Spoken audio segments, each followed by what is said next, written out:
안녕하세요. 이슈를 가볍게 접할 수 있는 채널 이슈리아입니다.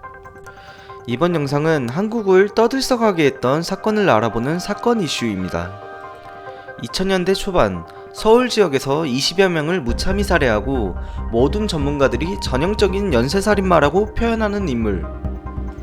여러분들은 누가 떠오르시나요? 정답은 유영철입니다. 많은 분들이 쉽게 정답을 맞추셨을 거라 생각이 드는데요. 오늘은 우리나라 역사상 가장 잔혹한 연쇄살인 사건인 유영철 사건을 면밀히 다뤄보도록 하겠습니다. 사이코패스인 유영철은 일반 사람들과 떡잎부터 다른 인물이었는데요. 고등학교 2학년 때 절도범으로 소년원에 수감된 전과가 있고, 출소 이후 1991년 마사지사로 근무하던 황 씨와 결혼을 하고 아들을 두어 새 출발을 하나 싶었지만 경찰 신분 사칭, 특수절도 및 성폭력 등 14가지의 혐의로 11년간 교도소에 수감돼 20대의 대부분을 교도소에서 보내게 됩니다. 2002년 참다 못한 유영철의 부인 황 씨가 이혼 소송을 제기하여 이혼을 하게 되었는데요. 유영철은 이때부터 여성에 대한 이유 없는 분노와 돈 많은 사람에 대한 분노가 싹트기 시작했습니다. 돈 많은 사람에 대한 분노는 생각으로만 그치지 않고 바로 실행에 옮겨졌는데요. 대상은 돈이 많은 노인들이었습니다. 2003년 9월 24일 강남구 신사동에 위치한 고급주택에 침입한 유영철. 이 고급주택은 숙명여대 명예교수 부부의 거처였는데요. 유영철은 미리 준비해온 둔기로 노부부의 정수리를 여러 차례 내려쳐 잔혹하게 살해하였습니다. 안타까운 점은 살해당한 남편 이모 씨는 사건 당일 생일이었다는 건데요. 아들과 며느리가 생일에 전화를 받지 않는 것이 이상해 신사동 자택에 직접 방문하였다가 사건 현장을 발견하여 신고 접수되었습니다. 발견 당시 눈뜨고는 참아 볼 수 없는 광경이었다고 하는데요. 노부부는 머리가 모두 깨진 채 잠옷바람으로 엎어져 있었고 이불과 방이 온통 피로 물들어 있었다고 합니다. 당시 신고를 받고 출동한 강남서 형사들은 출입문이 잠겨있고 외부에서 침입한 흔적이 없으며 집안에 있던 거액의 현금과 귀금속들이 그대로 있는 것을 미루어 면식범에 의한 원한관계나 가족 갈등에 의한 살인으로 보고 피해자 주변 인물들을 중심으로 수사에 착수했습니다. 첫 번째 살인사건이 일어난 지 2주 후 2003년 10월 9일 유영철은 두 번째 살인을 실행했습니다. 종로구 구기동에 위치한 고 씨의 단독주택에 침입하여 고 씨의 노모, 아내, 아들 일가족을 무참히 살해하였습니다. 첫 번째 사건과 동일하게 둔기로 둔부를 가격하여 살해하였고 금품은 집안에 그대로 있는 상태였습니다. 이 사건을 조사한 서대문서는 이번 사건도 면식범의 원한관계에 의한 살인으로 보고 조사하였으나 언론에서는 피해자의 나이, 피해자의 거주지, 살해 흉기, 수법 등이 유사한 신사동 사건과 한데 묶어 부유층 노인 연쇄살인이라 부르기 시작했습니다.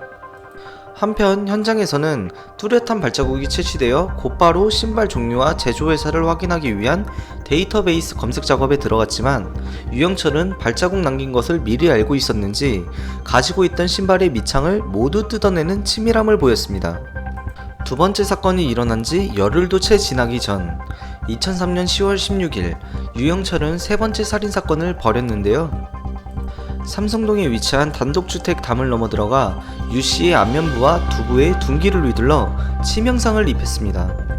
범행 직후 가족들이 들어와 유씨를 발견했을 당시 화장실 바닥에 엎어져 피를 잔뜩 흘리며 의식을 잃은 채 신음하며 살아있었지만 너무 많은 피를 흘린 탓에 뇌손상으로 당일 밤 숨을 거두었습니다. 유영철이 대범해져서일까요? 첫 번째, 두 번째 사건과 다르게 담장과 안방, 거실의 외부 침입 흔적이 처음으로 발견되었습니다. 과학수사반의 감식 결과 구기동 사건 족적과 일치하여 경찰이 우려하던 연쇄살인 사건이 기정사실화된 사건입니다. 여론의 압박과 경찰의 검문 검색 및 수사망이 강화되면서 한동안 유영철이 잠잠한 탓에 많은 형사들이 몰두하는 수사에도 큰 진전이 없었습니다. 그러나 한 달 뒤 연쇄살인 사건이 잠잠해질 때쯤 2003년 11월 18일 유영철은 여러 번의 살인으로 더욱 잔인한 방법으로 네 번째 살인을 저질렀는데요. 해화동에 위치한 양옥집에 침입하여 80대 노인과 간병인으로 일하는 아주머니를 둔기로 내려쳐 살해 후 증거인멸을 위해 사체에 불을 질렀습니다. 노인과 아주머니는 발견 당시 불에 탄 채 발견되었는데요. 너무 잔혹하여 수사관들도 혀를 내두를 정도였다고 하네요. 자택에 들어갔다 하면 자택에 있는 모든 사람들을 살해하는 유영철. 다른 사건과는 다르게 네 번째 사건에는 생존자가 있었습니다. 갓난아기인 피해자의 증손자인데요. 아무 상처 없이 포대기에 겹겹이 쌓인 채 옆방 소파 위에 누워 있었습니다. 완전한 범행은 없던 걸까요? 네 번째 사건에서 피해자 집 주변에 있는 건물 CCTV 카메라에 피해자의 집 옷장에 걸려있던 점퍼를 걸쳐 입은 채 유유히 걸어 내려가는 유영철의 뒷모습이 찍혔습니다. 이 영상으로 경찰은 범인이 키가 168cm의 20, 30대 남자라는 것과 케이제와의 비캐주얼화를 신고 다닌다는 것을 알아내어 수배 전단을 전국에 배포하였습니다. 부유층 노인 연쇄살인 사건은 공교롭게도 신사동 시옷시옷, 구기동 기역기역, 삼성동 시옷시옷과 같이 이름 두 자가 모두 같은 자음으로 시작하다 보니 아가사 크리스티의 추리소설 ABC 살인을 모방한 가나다 살인이 아니냐는 풍문이 떠돌기도 했습니다.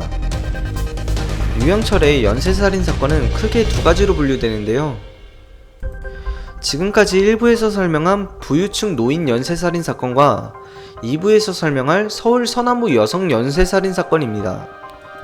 다음 영상에서는 유영철 2부, 서울 서남부 여성 연쇄살인 사건으로 찾아뵙겠습니다. 영상이 마음에 드셨다면 좋아요와 구독 부탁드립니다.